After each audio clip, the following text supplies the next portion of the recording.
다 같이 묵상 기도 드리심으로 수요일 저녁 예배 하나님께 드리시겠습니다.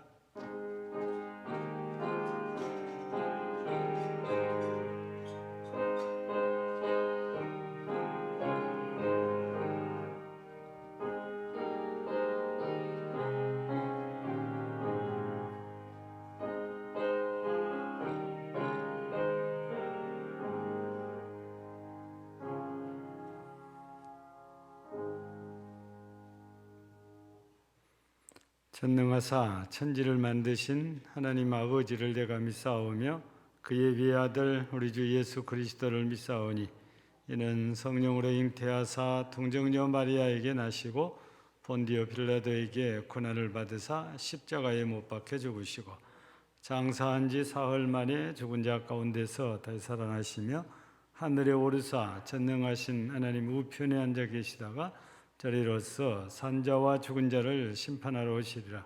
성령을 믿사오며 거룩한 공예와 성도가 서로 교통하는 것과 죄를 사하여 주시는 것과 몸이 다히 사는 것과 영원히 사는 것을 믿사옵나이다. 아멘. 461장 찬송드립니다.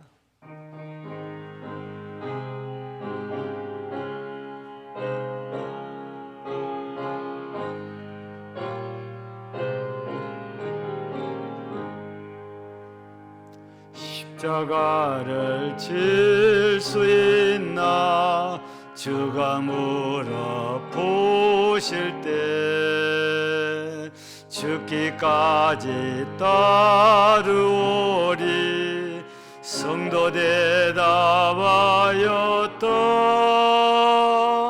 우리의 심령 주의 것이니 주님의 영성 만드소서. 주의 인도 따라 살아갈 동안 사랑과 충성 늘 바치오리다. 너는 기억하고 있나 구원받은 강도를 그가 얘기하였을 때 나고 너라 받았다. 우리의 심령 주의 것이니 주님의 영성 만드소서.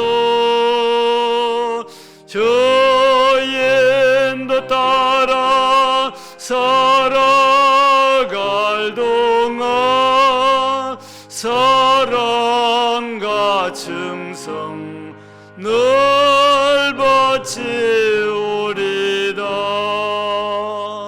걱정 근심 모든 그늘 너를 둘러 덮을 때 주께 내 영 맡기겠나 최우승리 믿으며 우리의 심령 주의 것이니 주님의 영성 만드소서. 주의 인도 따라 살아갈 동안 사랑과 충성 늘 바치오리다. 이런 일 다 할 수 있나 주가 물어보실 때 용감한 자 바울처럼 선뜻 대답하리라. 오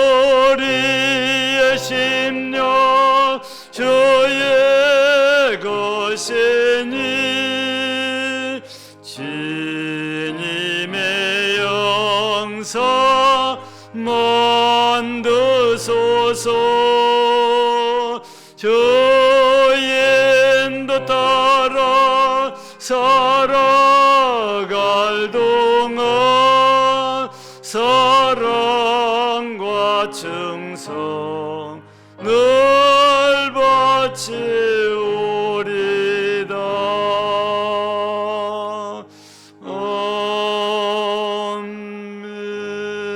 아멘.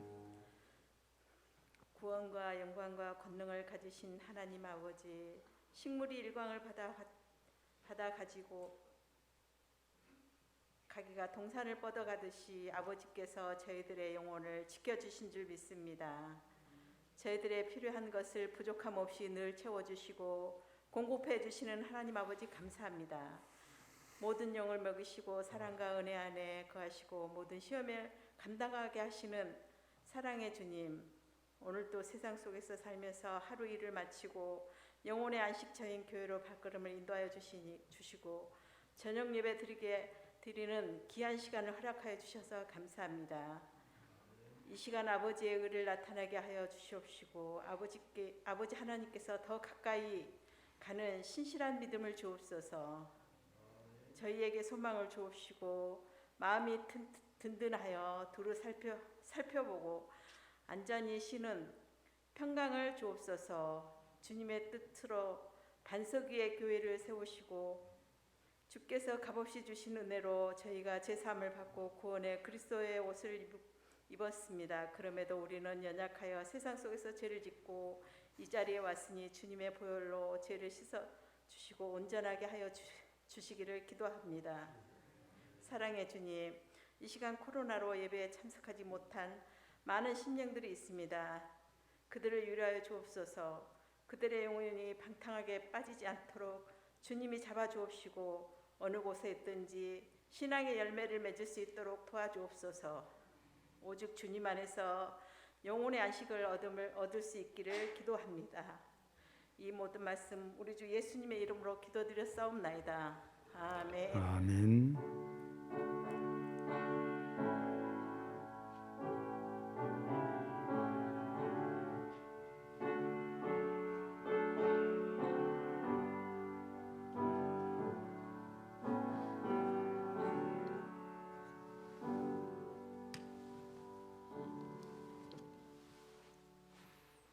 하나님 말씀은 신약성경 사도행전 26장 13절부터서 18절까지입니다.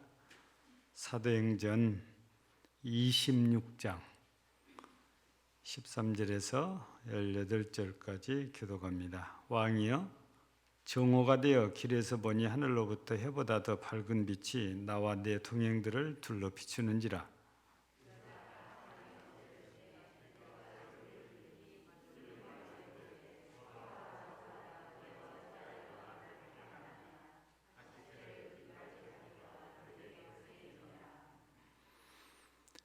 내가 대답하되 주님 누구시니까? 주께서 이르시되 나는 네가 핍박하는 예수라.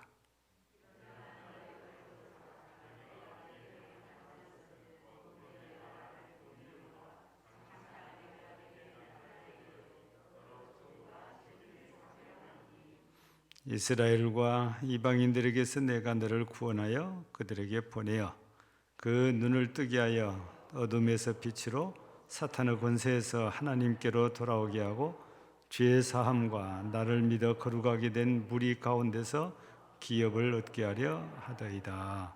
아멘.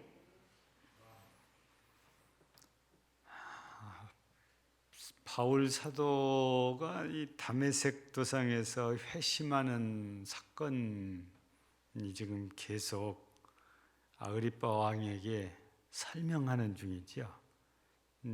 그 바울 사도의 이 회심 사건 가운데서 가장 극적인 장면이라고 할 수 있는 부분이죠. 예. 우리가 이 바울 사도의 회심은 바울 사도가 회심하려고 부단히 노력해서 된 것이 아니고 우리 하나님께서 강권적인 그런 역사로 회심이 이루어진 거잖아요.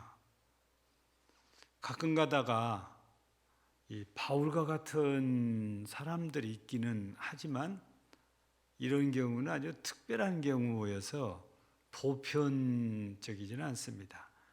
보편적인 것은 누구에게가 복음을 전해 듣고 그게 믿어져서 회개함으로 회심이 이루어지거든요. 근데 우리 지금은 고인이 됐지만 한때 우리 가까운 곡성군 석곡면이지요. 거기에 무슨 수양관이지요? 그 수양관 아주 크게 이렇게 있었잖아요. 거기에 박영문 후에는 이제 목사가 이렇게 된 것으로 들었어요.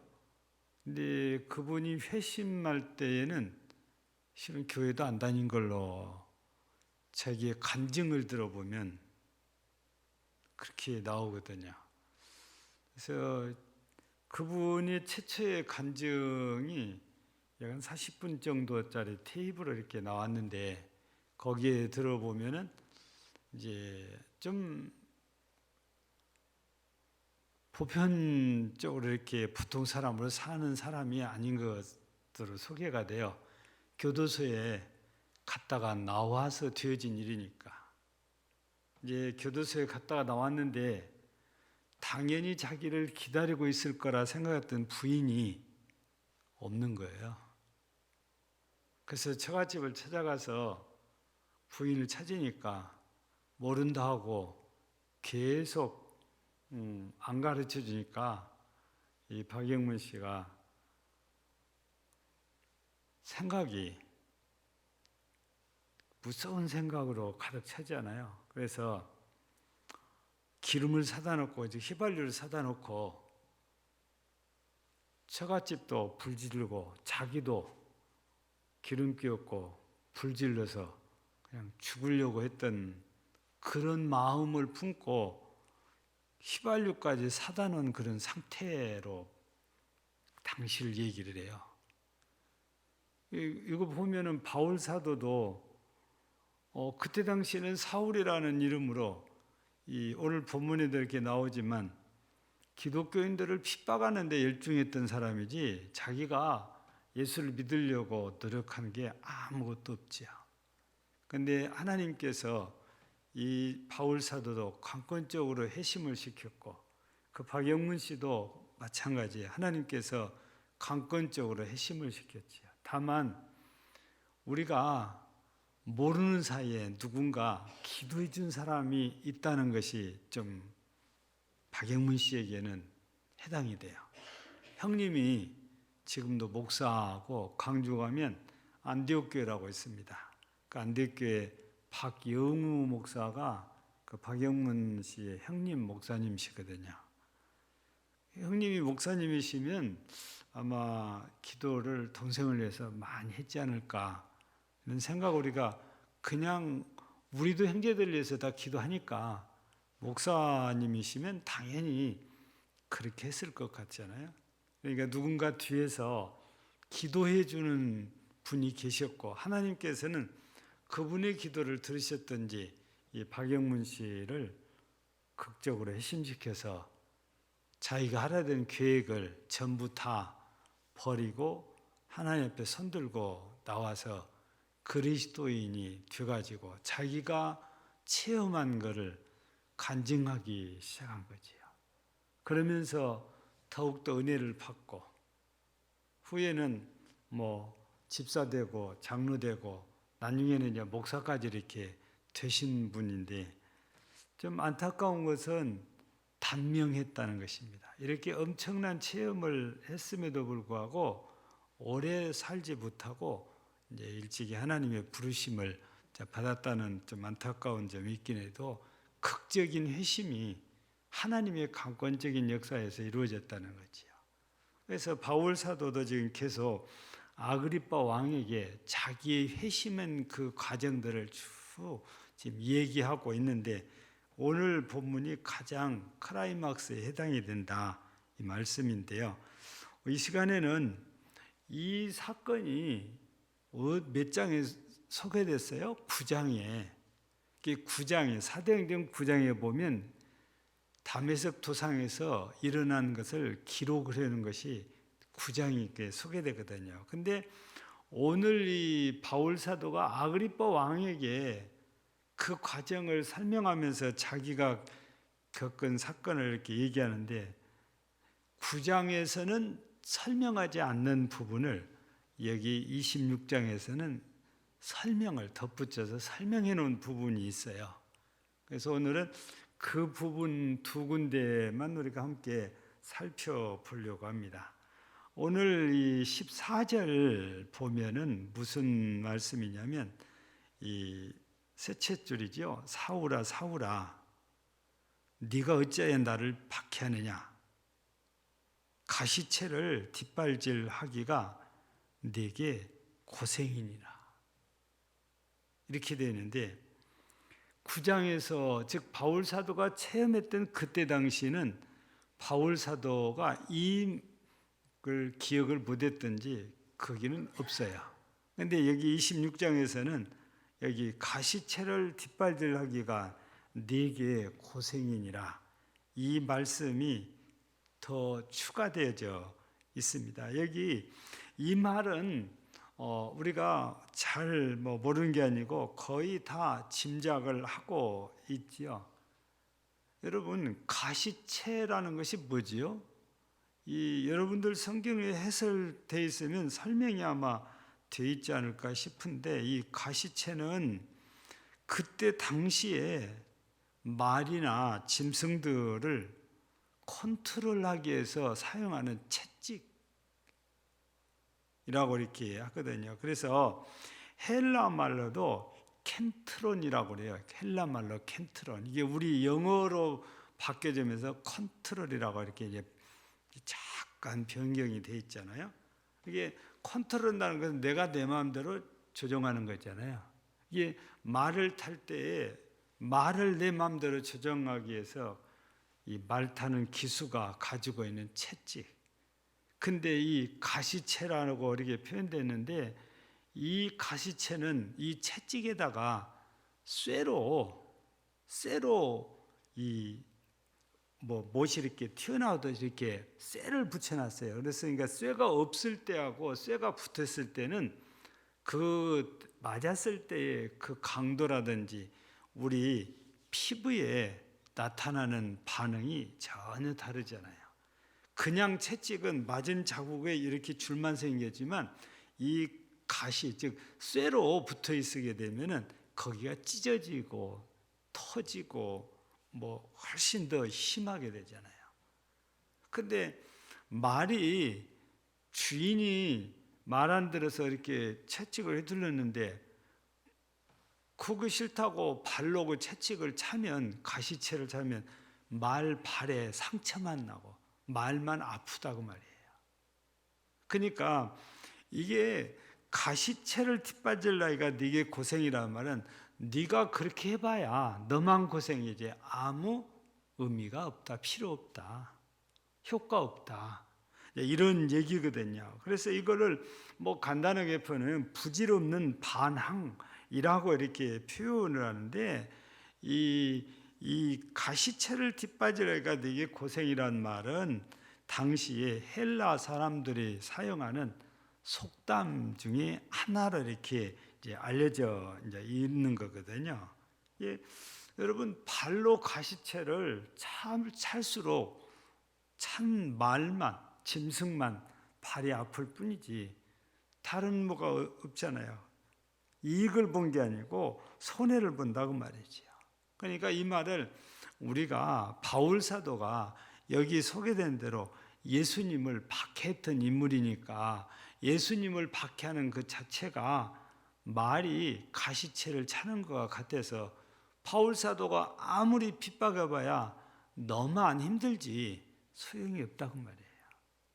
실제적으로 바울 사도가 앞장서서 스데반을 죽였잖아요. 그 결과 뭐 예루살렘 교회 성도들이 전부 숨거나 막 흩어지니까 눈으로 볼 때는 자기가 하는 것이 대단한 것처럼 보여졌는데, 그래서 이 8장에 사도행전 8장에 보면 흩어져서 막 나가잖아요. 그 흩어진 사람들이 가서 세운 교회가, 대표적인 교회가 안디옥 교회고 사마리아 교회잖아요. 이게 8장에서 먼저 소개된 데가 안디옥 교회가 아니고 사마리아가 소개되잖아요. 그 뒤에 11장쯤 가면 안디옥 교회가 소개된단 말이에요. 그러면 이렇게 핍박을 해서 기독교인들을 신앙생활을 못하게 같았는데, 이 사람들이 흩어져 가지고 거기 가서 전도를 하니까 예루살렘에 가만둔 것보다도 숫자가 더 늘어나는 거예요. 계속해서 그리스도인들이 늘어나거든요. 그러니까 바울 사도가 그렇게 하면 자기들의 뜻대로 기독교인들이 없어진 게 아니고 이상하게 더 많아지는 거죠. 이 말씀과는 조금 이제 다른 얘기입니다만은, 우리 이 출애굽기서를 보면 하나님께서 모세를 통해서 애굽에서 이스라엘 백성들을 가나안으로 데려가려고 모세를 부르셔서 가지고 보내잖아요. 이때 바로의 반응이 어떻습니까? 아니, 이 히브리인들이 아직도 편해서 그런다는 겁니다. 그래서 히브리인들을 더 괴롭히고 더 힘들게 하잖아요. 근데 이 일이 하나님으로 말미암아 지금 되어진 것인데 바로가 그걸 모르니까 히브리인들을 더 괴롭힌단 말이에요. 그러면 히브리인들이 꼼짝도 않고 가만히 있을 줄 알았는데, 근데 신기한 것은 히브리인들은 가만히 있는 것 같은데 여호와 하나님께서 가만히 계시질 않아요. 애굽에 재앙을 내리기 시작하잖아요. 결국에 바로가 반항하면 반항할수록, 거절하면 거절할수록 더 무섭고 더 큰 재앙이 계속해서 임하다가 결국에 10번째 자기 아들도 죽고 신하의 아들들도 죽고 종들의 아들들도 죽고 애굽에 전국적으로 모든 가가호에 다 초상이 나고 보니까 그때서야 제발 떠나달라 사정사정을 하는 데까지 이런 거잖아요. 이 바로도 처음에 하나님께서 보내라고 할 때 모세의 말을 듣고 보냈더라면 애굽이 재앙이 없었을 것 같잖아요. 근데 자기 발로 가시채를 차는 것처럼 반항을 했더니 무서운 재앙들이 임한 겁니다. 그래서 우리 안 믿는 사람들은 이 기독교인들을 사울이었을 때 기독교인들을 핍박하듯이 오늘도 불신자들은 우리 그리스도인들을 비난하고 욕하거나 비웃고 조롱하고 심한 경우는 억압, 핍박까지 하고 손해를 끼치기도 해요. 예. 근데 그렇다고 해서 교회가 세상에서 없어지냐? 그렇지 않다고 말이에요. 하나님이 없어지면 모를까? 하나님이 계시는 한은 이 땅에 교회가 없어지잖아요. 저렇게 철저하게 단속을 한다고 하는 북한 사회도 지하교회가 있잖아요. 그렇게 무섭게 해도 그래도 목숨 걸고 신앙생활을 해요. 우리 저도 누군지도 모릅니다. 왜냐하면 북한에 다니신 분들은, 선교사들은 이름을 밝히지 않고 다녀요. 자기 이름 안 밝힙니다. 이름 밝히면은 북한에서 금방 찾아내거든요. 그래서 실제적으로 중국을 통해서 돈 주고 북한에 가서 북한 신도들을 만나고 성경도 전달해주고 이루고 와요. 근데 이분이 갔다 와서 만화로 그렸어요. 자기가 거기서 듣고 보고 겪은 것을 만화를 그림 그린 사람한테 얘기를 해줘서 그 그림으로 이렇게 그려가지고 소개를 했는데, 할아버지 한 분이 머리도 뭐 하얗고 수염도 흐렸고 막 하얀 할아버지가 그 교회에서는 우두머리예요. 근데 이 선교사를 만나가지고 도움을 받으면서 우리도 자유롭게 당신네들처럼 신앙생활 할 수 있으면 좋겠다. 우리 좀 남쪽으로 데려다 주시오. 그래서 선교사가 고민하다가, 왜냐면 쉽지 않는 일이잖아요. 도와드리겠습니다 하고 날짜를 잡고 그때까지 기도하고 돈을 챙겨가지고 들어와서 이 할아버지를 만나요. 근데 이 할아버지가 계속 못 내요. 그냥 자기가 구해달라고 했으니까 금방 따라 나설 줄 아는데 얼른 안 따라 나서요. 그리고는 기도를 한번 더 해봐야 되겠다는 거예요. 기도하시라고. 근데 결론이 뭐냐? 우리는 여기서 죽어도 여기서 살다가 하나님께 기도하고 천국 가겠습니다. 우리 남한에 안 가겠습니다. 그렇게 힘들어도. 북한 사람들은 이런 성경책이 없잖아요. 모이면 리더가 성경 한 절 써갖고 와서 눈으로 보고 마지막 사람이 그거를 삼키잖아요. 흔적이 없게 하기 위해서. 찬송을 불러도 소리 없는 찬송을, 입만 뻥긋뻥긋해 소리가 없는 찬송을 부른다고 그러잖아요. 그게 북한 사회의 현실이고 진짜 교회 모습이에요. 뭐 봉숙교회가 어쩌고, 이거는 선전용 교회고, 그 봉숙교회에 다녀오신 그 우리 한국의 그 뭐 목사님, 뭐 장로님, 권사님 이런 분들이 이렇게 남북 교류 차원에서 부활절에 가서 예배도 인도하고 그렇게 와요. 지금은 뭐 못하지만. 근데 갔다 오신 분이 그 봉숙교회 권사님이라는 분에게 부활절 때 질문을 했잖아요. 귀염 예배를 드리고. 왜냐하면 기도를 어쩌면 그렇게 달달달달달달 그냥 구구절절히 잘하는지 몰라요. 그래서 너무너무 기도를 잘하니까 참 권사님 신앙이 대단하시다고. 그러다가 옆구리를 딱 찔른 거예요. 예수님이 부활하셨다는데 그거 믿으세요? 그랬더니 기다렸다는 듯이 미쳤냐고. 우리는 지도자 동지를 믿지 예수 안 믿는. 그 자리에서 바로 뒤집어 버린. 그 무슨 뜻이에요? 전부 선전용에서 훈련. 그래서 교회와 앉아있는 사람들은 북한의 노동당원 중에서 골수분자들, 죽인다고 해도 전향하지 않을 사람들. 입은 예수를 믿는 것처럼 해도 속에는 뼛속같이 북한 노동당원으로서 오로지 김일성, 김정은, 김정일 여기만 믿는 사람들. 그 사람들이 교회의 신도처럼 권사라는 이름으로, 집사라는 이름으로, 장로라는 이름으로, 목사라는 이름으로 와서 앉아있는 거거든요. 근데 진짜 교인들은 지하교회에 있다고 말해요. 오늘 우리가 이 말씀을 보면서 북한 사회도 지금 기독교를 엄청 핍박해서 지상에는 선전용 교회에는 없어졌잖아요. 근다고 해서 완전히 교회가 없어지냐? 지하에 남아있다고 말이죠.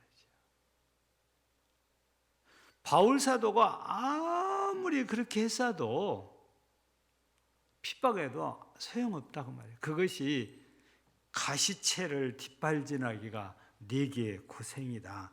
이 말씀이에요. 그 불신자들은 우리를 이렇게 핍박하지만요, 우리 그리스도인들은 하나님의 말씀을 거부하고 거절하고 불순종하는 일, 이게 하나님을 대적하는 일이에요. 하나님의 말씀을 우리가 불순종한다, 거절한다, 거부한다, 이게 대적하는 행위다 그 말이에요. 이것이 나한테 유익한 게 아무것도 없다 그 말이지요. 우리는 당연히 하나님의 말씀이면 앞뒤 가릴 것도 없고 따질 것도 없고 무조건 순종해야 되는 게 하나님의 말씀인 거잖아요. 오늘날 사회는 얼마나 사람들이 영특하고 똑똑한지, 내가 따져보고 순종을 해도 순종하지 그냥 순종하는 일이 거의 없어졌어요. 아무리 하나님의 말씀을 전해도 그게 그냥 듣는 것으로 끝나는 거죠. 저는 기도할 때마다 하나님께 너무너무 죄송할 때가 있어요. 왜냐하면 바울 사도가 디모데에게 보낸 이 편지 내용이 그대로 이루어져 가고 있다는 거예요. 사람들이 교인들이에요. 자기 귀에 듣기에 좋은 말만 해달라는 거예요. 하나님의 말씀은 들으면 들을수록 내 죄가 자꾸 드러나요. 내 잘못이 자꾸 드러나요. 그러니까 내가 마음이 불편하고 아파요. 사도행전에서는 보면 뭐라고 했습니까?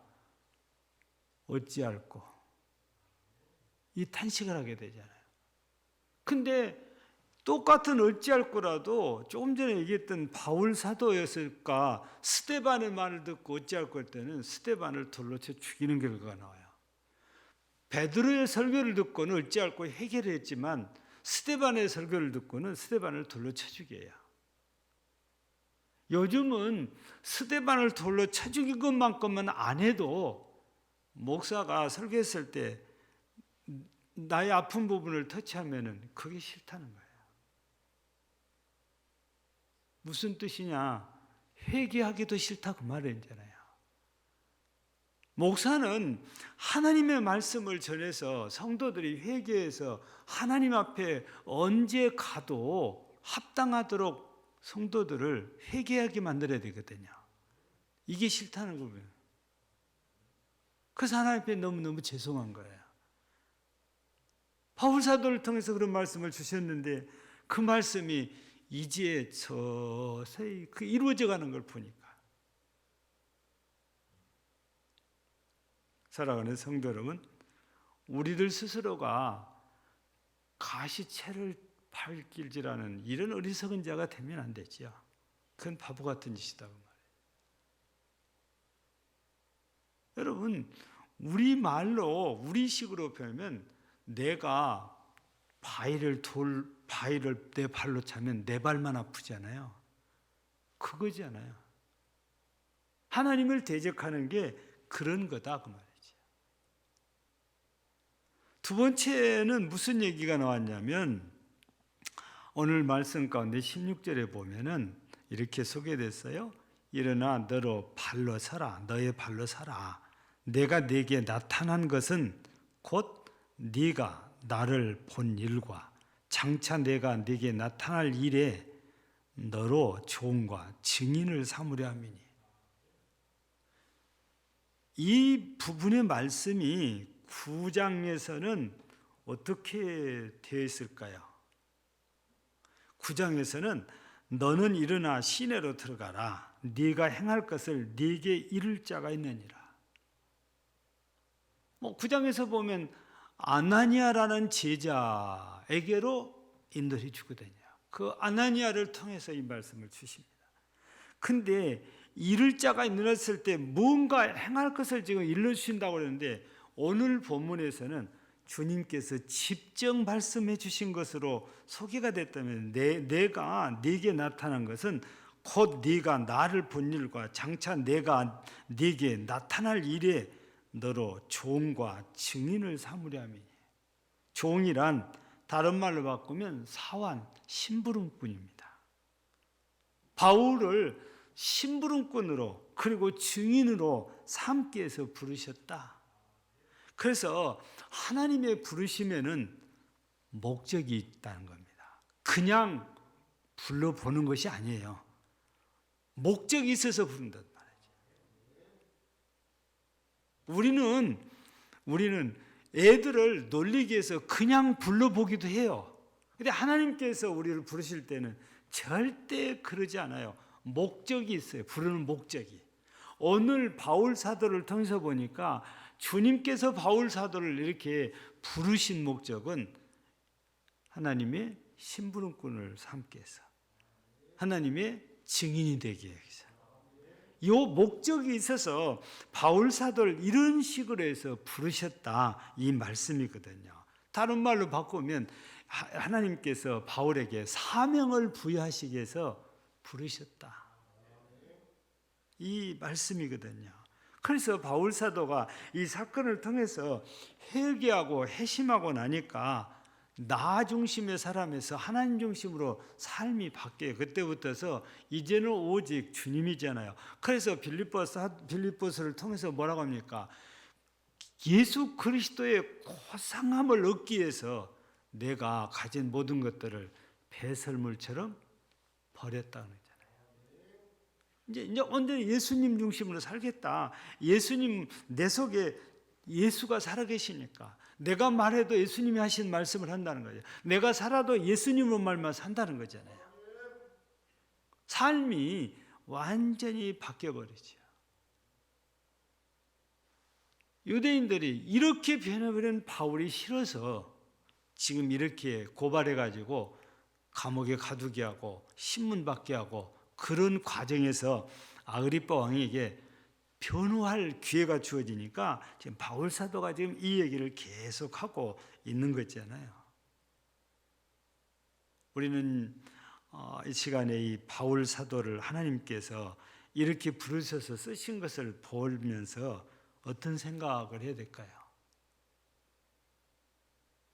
하나님의 부르시면은 목적이 있다는 얘기는 드렸잖아요. 근데 우리가 생각할 때에 저런 분은 하나님이 부르시겠다. 근데 그런 분만 부르신 게 아니에요. 부르시면은 하나님께서 보시고 필요하면 그 사람을 불러서 사명을 부여하시는 거지. 우리가 보니까 이 사람은 정말 하나님의 일하기에 딱이야. 우리가 볼 때 그런 사람을 부르시는 것도 아니다 그 말이에요. 그러니까 제가 서두 얘기한 대로 박영문 씨 같은 분도 불러서 한때에 엄청나게 많은 사람들이 수양관에 몰려들었고, 다니엘 수양관이 여기 몰려들었고, 여러분 한 번 모이면 초창기에는 1000명 이상씩 모였다고 그래요.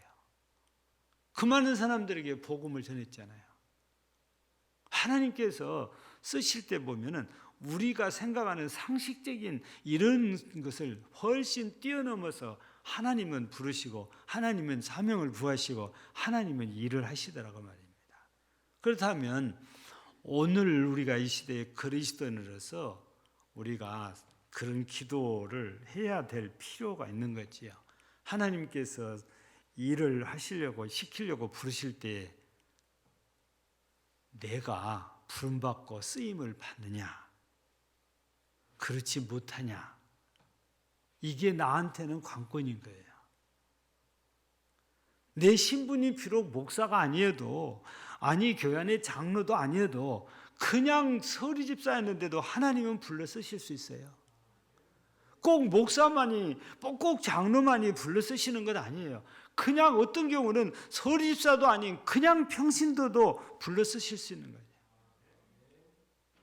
근데 이렇게 특별히 부름받아서 사명을 부여받고 쓰임받은 사람들은 땅에서 너무 갑자기 이렇게 되니까 어리둥절할 수도 있겠지만, 여러분 우리가 디모데후서 4장에 가서 보면 바울 어떻습니까? 이제 우리는 나를 위하여 뭐가 예비됐다고요? 의의 밀관이 예비됐다는 것입니다. 이렇게 부름받았고 쓰임받는 사람들은 상급이 준비돼. 하나님이 상급을 준비해서 주신 거예요. 그래서 우리가 하나님 앞에 섰을 때 상급을 생각한다면 아무개가 부름받아 쓰임받는 것, 그거보다 내가 하나님께 부름받아 쓰임받아야 됩니다. 그게 더 중요한 거예요. 저 사람이면 저 사람이 상급받고 나하고는 상급이 관계가 없어지잖아요. 바울 사도가 뭐라고 합니까? 나만 아니라고 그래요. 나만 아니대. 자기와 같이 부름을 받고 사명을 받고 사명을 따라 충성한 사람들은 다 그런 면류관을 받게 될 거라고 하잖아요. 그러니까 내가 하나님께 부름받아서 쓰임받는 것이 가장 중요한 거예요. 그래서 바울 사도를 부르셔서 회심시키시고 이렇게 엄청난 사역자로 세우시고 평생을 주님을 위해서 살다가 순교까지 하게 하시고 의의 면류관을 예비해 놓으셨던 하나님, 우리는 그 하나님께 이왕이면 나도 주님께 신부름분 부름받고 또 나도 예수님이 어떤 분인지를 증거할 수 있는 증인으로 우리 쓰임받기를 기도해야 됩니다. 이런 사명자로 부름받기를 기도해야 되죠. 그냥 부름받은 사람들은 그냥 평범하게 그냥 신앙생활하다 끝나는 거잖아요. 근데 사명이 이렇게 특별한 사명이 부여된 사람들은 그 사명을 따라서 충성했을 때 상급이 늘 준비되어지니까 이왕이면 우리도 하나님께 이렇게 부름받아서 사명을 감당하고 바울 사도처럼 상급을 받는 그런 성도가 되기를 우리도 마음에 선한 욕심이 있어야 된단 말입니다. 그냥 귀찮다고 그냥 힘드니까 매이기 싫다고 하면서 그냥 편안하게 신앙생활을 하고 싶어하는 분들이 너무 많아요. 서울 가면 그런 교회가 있다고 그래요. 3,4,000명 정도 모이는데 교회 직원이 담임 목사하고 집사 딱 한 사람이에요. 집사는 왜 필요할까요? 헌금을 관리해야 되니까. 근데 그 교회를 다닌 분들 이 얘기를 들으니까 자신도 여기 오기 전에 아무 교회 장로였고 부인은 권사였어요. 상처를 받아가지고 찾아간 곳이 그곳이고 그곳에서는 장로다 권사다 안수다 그런 거 아무도 드러내지도 않고 그냥 와서 예배드리고 말씀 듣고 은혜 받고 헌금하고 그냥 다 가요. 뭐 교회 운영이 이렇쿵저렇쿵 그러니까 주일학교도 없고 없으냐 이 예배만 오로지 드리고 다 터집니다. 한국교회 성도들 가운데 얼마나 상처를 많이 받았으면 저렇게 그냥 저런 모습으로 신앙생활을 하려고 그럴까? 안타까운 그런 마음이 들기는 해요. 근데 그렇게 됐을 때에는 하나님 앞에 상급이 없다고 말입니다. 내가 상처를 받아도요, 하나님 앞에 엎드려서 기도하고 하나님께서 만져주시고 눈물을 흘리면 눈물 닦아주시고 그렇게 위로받고 치유받아 가면서 사명을 감당할 때 상급이라는 게 있어요. 바울 사도가 편안하게 일했는데 상급이 있는 거 아니잖아요. 얼마나 고생을 많이 합니까? 그래서 우리가 오늘 저녁에 이 말씀을 이렇게 함께 나누면서 나도 하나님께 이하면 이렇게 상급받을 수 있는 그런 부름을 받고 싶다. 그런 마음으로 우리 기도하고 만약 하나님이 나를 부르신다면 정말 죽도록 충성해서 상급을 받는 그런 여러분들이 되어지기를 주의 이름으로 축복합니다. 하나님 아버지 감사합니다. 하나님께서 사울이었던 사람을 즉 핍박자를 하나님의 관건적인 역사로 부르사 회심시켜 귀한 사도로 세우셔서 죽도록 충성하고 하나님께 상급을 받는 사람 일꾼이 되었습니다. 오늘 바울 사도의 이런 변화를 보며 우리도 어리석게 하나님을 대적하고 하나님 말씀을 거역하고 거절하는, 거부하는 이런 어리석은 자 되지 않게 하옵시고, 또 하나님께서 나를 부르셔서 사명을 주신다면 기꺼이 순종하고 충성해서 이왕이면 하나님 앞에 섰을 때 상 얻는 자들이 모두 되게 하옵소서. 예수님 이름으로 기도하옵나이다. 아멘. 찬송 524장입니다.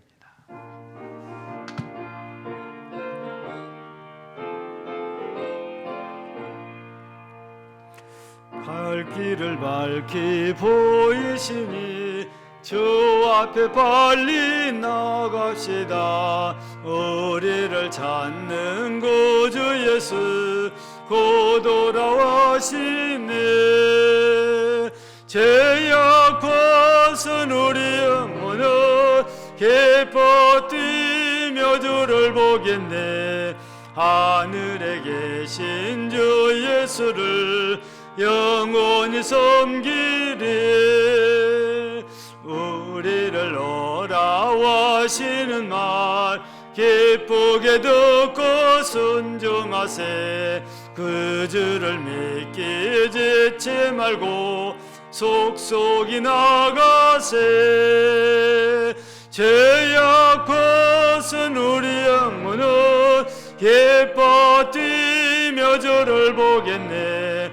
하늘에 계신 주 예수를 영원히 섬기리. 지온을 여기 계시오니 다 와서 저희의 말씀 듣세. 듣기도 하며 생각하니 참 진리시로다. 죄악 벗은 우리 영혼은 기뻐 뛰며 주를 보겠네. 하늘에 계신 주 예수를 영원히 섬기리. 광고부터 드립니다. 오늘 주일날 주보에 기록된 광고만 잘 보시면 됩니다. 다음 주일 11시 예배의 기관장회의 이 자리에서 예배 끝나면 바로 하겠습니다. 다음 주일은 어버이 주일입니다. 또 우리 예전도에서 어르신들을 위해서 준비하는 것 차질 없이 이렇게 준비해 주시면 감사하겠습니다.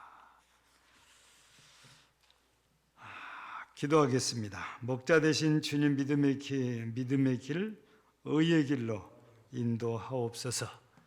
오늘도 이렇게 믿음의 길, 의의 길로 인도하여 주시기를 소원하며 예물을 드립니다. 하나님께서 그 마음의 소원을 기억하사 꼭 이루어 모든 가족들이 같은 마음, 같은 등, 같은 믿음을 가지고 주님께서 허락하신 그 길, 곧 그 길이 의의 길이요, 믿음의 길이요, 생명의 길이요, 천국 길임을 믿고 이 선한 길을 가기를 힘쓰는 가정과 가족들이 되게 하시고 영육간에 건강함으로 함께 하시고 어디에 있든지 하나님께서 눈동자처럼 지켜주시고 보호하여 주옵소서. 오늘도 함께한 모든 성도들 마음에 은혜 주시고 가정에 은혜 주시고 일터인 직장과 사업장에도 은혜 주시고 사랑하는 자녀들 군복무 중에 있습니다. 아이들에게 은혜 주시고 학업 중에 있는 자녀들에게도 은혜를 주시고 또 직장에 다니는 자녀들에게도 은혜를 주시고 취업을 준비하는 자녀들에게까지도 은혜를 더하여 주옵시고 교회가 섬기는 여러 미자리 교회들 위에와 사역자들 위에 선교사와 그 가정의 선교지 위에까지 크게 은혜 주시고 영광을 받으시옵소서.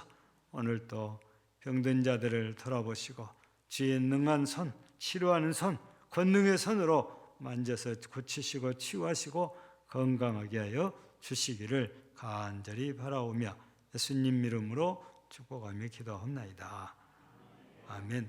하늘에 계신 우리 아버지야, 이름이 거룩히 여김을 받으시오며 나라의 임하옵시며 뜻이 하늘에서 이루어진 것 같이 땅에서도 이루어지이다. 오늘날 우리에게 일용할 양식을 주옵시고 우리가 우리에게 죄 지은 자를 사하여 준 것 같이 우리 죄를 사하여 주옵시고 우리를 시험에 들게 하지 마옵시고 다만 악에서 구하옵소서. 나라와 권세와 영광이 아버지께 영원히 싸움나이다. 아멘.